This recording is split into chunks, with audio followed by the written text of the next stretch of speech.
but your favorite streamers and gamers are returning to old Call of Duties, and there's a high probability that it makes a resurgence and the communities and these things start to grow yet again, because things that were popular at one point in time usually come back. And baby, I'm here for it. I've been enjoying myself on all of these different classic Call of Duties. I'm making the content that I enjoy, and I'm looking around seeing a lot of the creators that used to make these videos on Call of Duty are returning, enjoying it, spreading it, sharing it. And it's just as fun as it was back in the day, except we're all a little bit older now. So for me, I'm able to meet it with a different perspective. I enjoy it maybe more now, actually. And I play on keyboard and mouse, so learning the trick shot on here has actually been super fun. It's not the easiest journey, but I really enjoy it. And overall, y'all are just going to see the gameplays come out on that.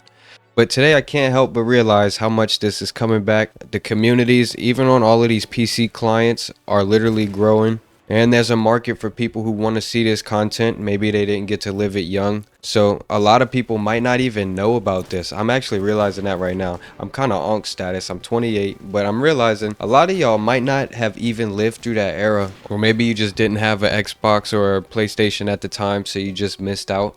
But man, everybody says it and it's because it's true. But that was probably peak gaming. And of course, you never know it when you're in the moment. You only get to look back at it and then you start to realize what you were living through. All of these Call of Duties back to back started from COD 4 to maybe Ghost. Maybe Black Ops 3, you could say, was the best Call of Duties we had. We did start to feel the shift. We knew something was changing, but of course, you never know what to expect. And boy, they pushed it all to the movement side, which I will agree is probably the most stimulating, because movement is something that you do throughout the whole game. It's not like you have to find somebody to shoot at them and then, you know, go from there. The movement is straight from as soon as you spawn in. You could bounce off the walls, you could use your jetpack, and time and place. But for the game as a whole, I really don't want to participate in that all the time. There's something about classic Call of Duty that feels more like chess. It's more strategic. Obviously, there are little strategies to boost your movement or things that you can do to have an edge in your multiplayer games. But I have noticed as well on the game server's website, where you can see how many live players all these games have, that the zombies community is just as big as the multiplayer community, although the people who are enjoying that might not make videos on it. So that community is still pretty poppin'. They care about the content back then for the maps and everything and the lore, as well as the special weapons. All of that was when the people who created the game actually wanted to create things that they thought were cool.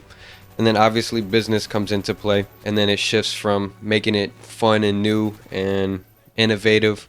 They start to make it optimized and tilt it for money and performance, and not necessarily what the community would have enjoyed the most or what would have made the community the biggest. Because number one, why did party games go out the window? Number two, Black Ops 1 had it right when they started using the credit system that made it where you could unlock anything you wanted at any time. And also they had the little special training where you could go in and practice and you get half the XP or something like that, where you're playing bots. And then also they had the best theater system. Or maybe I'm wrong. Let me know in the comments which game had the best theater system. But to my knowledge, it was Black Ops 1. And it's crazy how the game started to revert in a lot of areas that they figured out. Like, you would think those would be polished in like the map designs. We like to have some flank routes, but we don't want to have to worry about 60 different windows on one level where he's mounted with the LMG. So every time you come around a corner, there's like 65 possibilities of where somebody could be.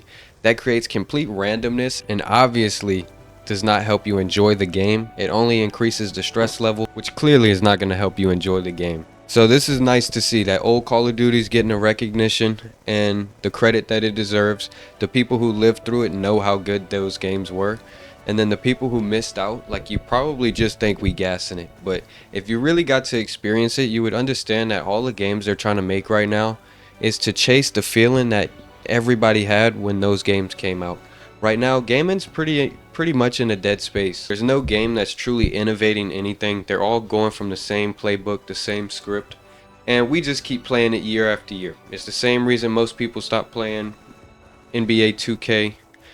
It's the same reason most people stop chasing the Call of Duty dopamine. These games just really aren't bringing anything new. It's the same playbook, it's the same script, and they expect you to keep buying it and getting really not that much in return, because the effort that they put in to make the new ones and to make the tweaks, like they really haven't done much. They're using the same code, the same scripts, and they might tweak a couple things and then make it a new game, new title, new whatever, and then put it out to you. And they expect you to pay full pop.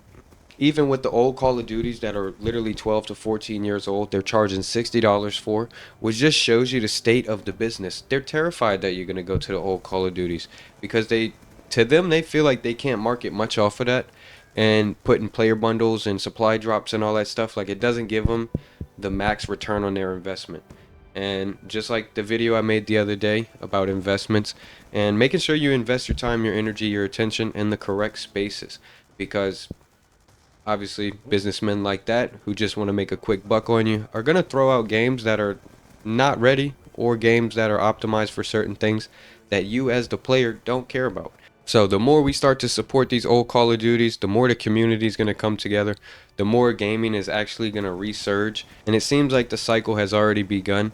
So I'm just going to keep doing what I'm doing, making the content I enjoy, sharing the different things I'm coming across, and we're just going to grow from there. So if you need help downloading any of the games, you're on PC and you just need some advice or whatever, feel free to drop that in the comments.